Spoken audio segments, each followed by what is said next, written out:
Indoor plant ആയിട്ട് set ചെയ്യാനായിട്ട് ഇത്രയും ഭംഗിയുള്ള വേറെ ഏത് പ്ലാന്റ്സ് ആണുള്ളത്? അയ്യോ, വേറെ ആരും പിണങ്ങല്ലേ. പോത്തോസിനോട് എനിക്കൊരു പ്രത്യേക ഇഷ്ടം ഉണ്ടായതുകൊണ്ടാണ് ഞാൻ അങ്ങനെ പറഞ്ഞു പോയത് കേട്ടോ. ഇപ്പോൾ മാർക്കറ്റിൽ ഏതെല്ലാം സൈസ് മണി പ്ലാന്റ്സ് ആണ് അവൈലബിൾ ആയിട്ടുള്ളത്. നമ്മൾ പണ്ട് കണ്ടിട്ടുള്ള വലിയ ആനച്ചെവിയുടെ വലിപ്പമുള്ള ഇലയുള്ള മണി പ്ലാന്റ്സ് ഒക്കെ നമ്മൾ കണ്ടിട്ടില്ലേ?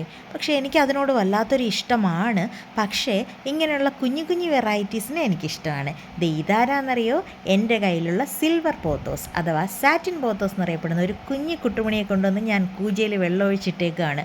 ഇതിൻ്റെ തന്നെ വേറൊരു ഷെയ്ഡും അവൈലബിൾ ആണ് കേട്ടോ. ഇപ്പോൾ എൻ്റെ കയ്യിലുള്ളത് ഇതാണ്. ഇതിൻ്റെ ഡാർക്ക് ഗ്രീൻ ഇലയിൽ പെയിൽ ഗ്രീൻ ഷെയ്ഡാണ് ഇതിന് ഏറ്റവും അട്രാക്ഷൻ എന്ന് പറയുന്നത്.